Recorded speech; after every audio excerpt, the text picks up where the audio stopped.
काफ़ी मस्ती करी हमने और बहुत कुछ सीखने को मिला, जैसे कि इतना चीज़ें सारी फैब्रिकेटेड होती हैं, अंदर जाके आपको मालूम चलता है। आपको सिगरेट पीने को मिल जाती है, जो सिगरेट पीता है, आपको बाकी चीज़ें मिल जाती लेकिन आपको खाना नहीं मिलता है और आपको ज़बरदस्ती की लड़ाइयाँ करनी पड़ती। एक टॉयलेट होता है 13-13 लोगों के बीच।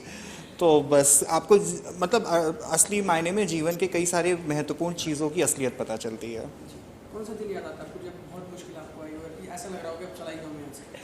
जिस दिन मेरी लड़ाई हुई थी बर्तन धोने पे, मैं और तनीषा बर्तन धो रहे थे और 102 बुखार था मुझे, और लोग इतने महान थे वहाँ पे, कुशाल और काम्या और पंजाबी और अरमान, कि वो लोग अपने बर्तनों में खाना छोड़ देते थे और जैसे सिंक में पानी जम जाता था। तो मेरी उसी बात पे कुछ कुशाल से कहा सुनी हुई थी और शायद मैं बहुत ज़्यादा रो भी पड़ा था। मुझे एहसास भी नहीं था कि सारे तरफ कैमरा ऑन है, क्योंकि एक पॉइंट के बाद आप भूल जाते हो कि आप 84 कैमरों के दरमियान हो। तो उस दिन मुझे ऐसा लगा कि अब बस मेरा दिन हो चुका, now I better be out from here. तो जानना चाहेंगे आपसे कि आपने जब ये सारी चीज़ें देखी होते हुए तो आप कुछ राय देती है, कुछ सजेशन दिए, कुछ बात की है कि जब कोई मुश्किलात ज़िंदगी में आए तो किस तरीके से हमें इनमें से काम लेना चाहिए, कुछ ऐसी बातचीत होती है? बिल्कुल होती है। मैं इनको यही बोलती हूँ, आप इतनी जल्दी वीक मत पड़ा करो। इनफैक्ट अगर सामने वाला ऐसे बोलना नहीं चाहिए कि एक थप्पड़ मारे, वो गांधीगिरी का ज़माना है, आप 2 थप्पड़ खींच के मारा। But my guy is very down to earth, he doesn't believe in fights and all, तो वही है। बट हाँ, अगर ये थोड़ा और स्ट्रॉन्ग होते हैं, थोड़ा मैनिपुलेटिव होते हैं, तो शायद एक के बजाय 2 वीक या 3 वीक भी हो सकते, बिकॉज वहाँ पे आपको पता है कोई रियल फेस नहीं था, एवरीबडी वो फेक। तो ये जेन्युइन थे, ये रियल थे, इन्होंने टाइम दिया वहाँ जाने और पूरे उस माहौल में ढलने के लिए। So that's why he was like out within a week. Otherwise अगर ये भी थोड़े दिमाग से और थोड़े चालाकी से खेलते, I know my guy very well, he is mentally, physically and emotionally very strong that he could have played very well, very well. Don't you think कि असल ज़िंदगी भी बिग बॉस उसकी तरह होती है? बिल्कुल नहीं होती है। असल ज़िंदगी में आप कुछ हद तक दिखावा कर सकते हो, बिग बॉस में इंसान जिस दिन से घुसता है और जब तक बाहर निकलता है सिर्फ दिखावा करता रहता है। चाय के समय कोई और बेस्ट फ्रेंड होता है, लंच के समय कोई और बेस्ट फ्रेंड होता है, बाकी वीक में कोई और होता है अपने को नॉमिनेशन और एलिमिनेशन से बचाने के लिए। तो बहुत ही मैनिपुलेटिव और घटिया ज़िंदगी है बिग बॉस की। और इतने डिसअपॉइंटेड थे आप किस चीज़ को लेके? सबसे ज़्यादा आपको डिसअपॉइंटेड क्या करता था? मुझे सबसे ज़्यादा डिसअपॉइंटिंग वहाँ ये लगता था कि जो मेरे साथ अभी बैठ के खाना खा रहा है वो 2 सेकंड बाद मेरी कैसे जाके बुराई कर सकता है, और वो हर इंसान के साथ होता था। अगर असल ज़िंदगी भी ऐसी हो तो आप कैसे चलेंगे? क्या क्या चीज़ आप अपने साथ रखेंगे? देखिए, असल ज़िंदगी में आपके पास एक मौका होता है, आप चाहो तो आप ऐसे इंसानों के करीब ना रहो, आप अपने बीच एक डिस्टेंस होता है और उसको ड्रॉ कर लो। लेकिन बिग बॉस में तो ऐसा ऑप्शन था ही नहीं। कॉमन रूम में ही बैठना है, एक साथ सोना है, एक ही टॉयलेट यूज़ करना, एक ही लॉबी एरिया में रहना, तो आप अपने को बचा नहीं सकते हो और इसी हिसाब से भिड़ंत होती थी। सर जैसा कि आपने कहा कि चाय के वक्त अलग फ्रेंड होता है, दोस्त होता है, नाश्ते के वक्त, तो आपको कोई बेस्ट फ्रेंड था जिसके बारे में कहना चाहिए? कोई आपको? मुझे आसिफ बहुत अच्छा लगा। आसिफ बिल्कुल मैनिपुलेटिव नहीं था। मेरे आसिफ के बीच आज भी काफ़ी अच्छी फ्रेंडशिप है। प्रत्यूषा अच्छी थी, प्रत्यूषा थोड़ा बहुत ऊपर नीचे हो रही थी, जो कि मुझे बाहर से भी जानती थी, एंड अंदर जाके थोड़ा उसने भी बोला, कुछ बातें ऊपर नीचे बोली, बट ठीक है, प्रत्यूषा वॉज नाइस। अंदर जो सबसे अच्छी लड़की थी वो तनीषा थी। तनीषा को किस तरीके से दिखाया गया, किस उसकी क्लोजनेस अरमान के साथ, वो शायद एक क्वेश्चनेबल है, क्योंकि गौहर ने कुशाल के साथ काफ़ी हद तक चीज़ें करी थी, और जो कि बाथरूम में एक दूसरे को लॉक कर लिया था, और जब गौहर बाथरूम से बाहर आई तो उनकी लिपस्टिक गायब थी, जो कि मैंने पहले भी बताया हुआ है। सो इन सारी चीज़ों को शायद कैमरे पे नहीं दिखाया गया, जो कि बिल्कुल गलत था। जानना चाहिए कि ये शो कितना स्क्रिप्टेड था, और या फिर सब कुछ अपने आप ही लड़ते हैं, झगड़ते हैं, बाद में अपने आप सॉल्व करते हैं?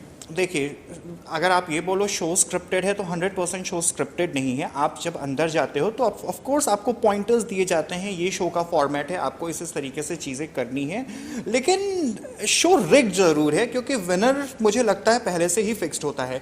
आप अगर कॉन्ट्रैक्ट पढ़िए तो कॉन्ट्रैक्ट में ये है कि अगर आप शो से एक दिन के लिए भी बाहर निकल गए, आप विनर नहीं बन सकते अगर आपने अपनी मर्जी से वॉकआउट किया।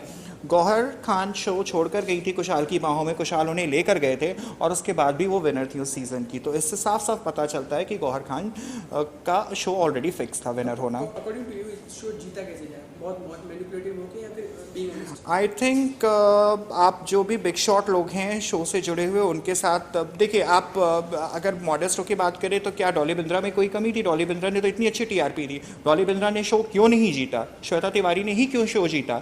तो इस तरीके से अगर आप चीज़ें देखें तो आपको बहुत करीबी होना पड़ता है, या आपकी एक तरीके की इमेज होनी चाहिए शो जीतने के लिए, और आपको प्रोडक्शन हाउस के बहुत करीब रहना चाहिए। क्या जानना चाहेंगे आपसे कि आप पहली बार कैसे मिली और कैसे आपकी लव स्टोरी शुरू हुई, और क्या क्या आपको चीज़ें अच्छी लगती हैं अपने बारे में, जो ये क्या पसंद करते हैं आपके बारे में, आप क्या पसंद करते हैं इनके बारे में? वेल हम दोनों मिले कॉमन फ्रेंड के पार्टी में एंड हम दोनों के बीच में since even I have come from a one reality show, तो हम दोनों के बीच वेरी कंट्रोवर्शियल था.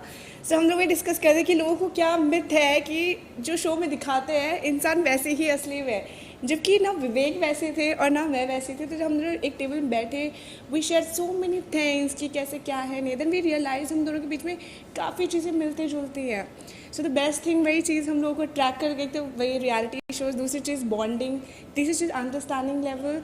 आज की डेट में शायद मियाँ खुद को इतना अच्छे से नहीं जानती होंगी जितना विवेक मियाँ लाखा को जानते हैं. अच्छा विवेक, आपसे जानना चाहिए वैलेंटाइन डे आ रहा है, क्या स्पेशल है, क्या खास है आपके? देखिए, अगर मैं कैमरे पे बता दूं क्या स्पेशलिटी क्या खास है तो वो सरप्राइज़ नहीं रह जाएगा, बट आई एम श्योर मियाँ ने भी मेरे लिए कुछ सरप्राइज़ प्लान करा होगा. बट हाँ, कुछ जैसे वैलेंटाइन की लाल रंग की कलर थीम होती है, और मेरे हिसाब से वैलेंटाइन डे वो नहीं होता है कि आपने एक फूल का गुलदस्ता दिया, एक केक काटा और सारी खाना पूर्ति हो गई. आपको अपने पार्टनर की छोटी छोटी खुशियों का ध्यान रखना चाहिए, उसको ऐसे छोटे छोटे गिफ्ट देने चाहिए जो उसने आपके चंद लम्हे, चंद महीने, चंद साल आपके साथ गुजारे हैं, तो उसमें वो जो भी आपके बीच ऐतिहासिक या रोमांटिक पल रहे हों उनसे उनको दोबारा जिया जा सके.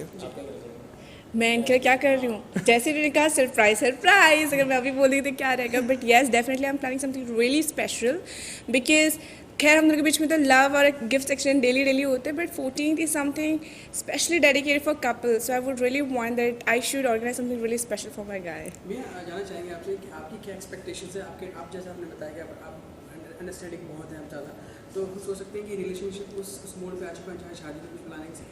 Oh my god, अभी तो बिल्कुल नहीं है, because for him plus for me, both of us like give the career first priority, because हम लोग बीच में अंडरस्टैंड लेवल है कि हम एक दूसरे को वेट कर सकते हैं. बट या अगर हमें लगेगा कि फैमिली प्रेशर है या कुछ हो तो we won't mind getting engaged. I think अभी हम दोनों को अपने करियर की तरफ ध्यान देना चाहिए. मियाँ के अंदर भी बहुत पोटेंशियल है, मेरे अंदर भी बहुत पोटेंशियल है, और मैंने रियलिटी शोज़ कर लिया है. अब I am trying more for fiction, और उसमें थोड़ा अपनी किस्मत आजमाना चाहता हूँ. और वैसे मियाँ के लिए भी इंडस्ट्री में काफ़ी सारे ऑफर्स मौजूद हैं.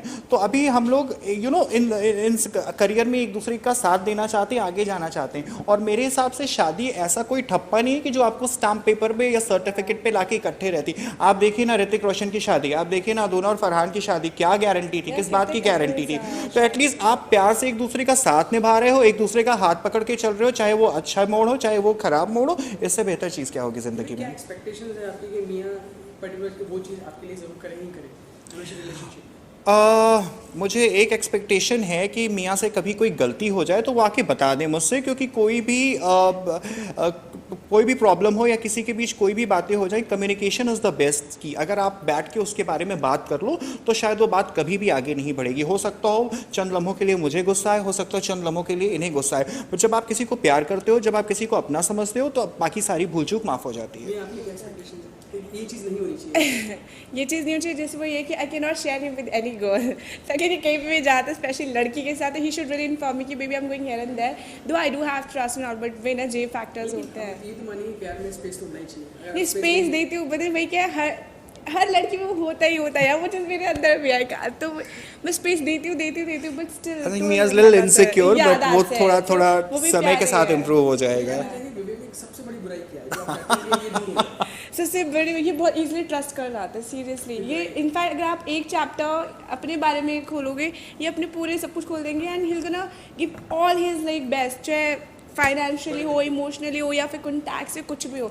सो I really would want that he should work out on this, because आज के ज़माने आपको पता है ट्रस्ट कर रहे something really biggest fullest thing to do at this point of time या सेंचुरी आप बोलोगे, क्योंकि आजकल भरोसे लायक हर कोई नहीं होता. Wish you all the best. हम चाहेंगे कि आप शादी करें और अच्छी ज़िंदगी बिताएं दूसरे के साथ. धन्यवाद. Thank you for your wishes. Thank you.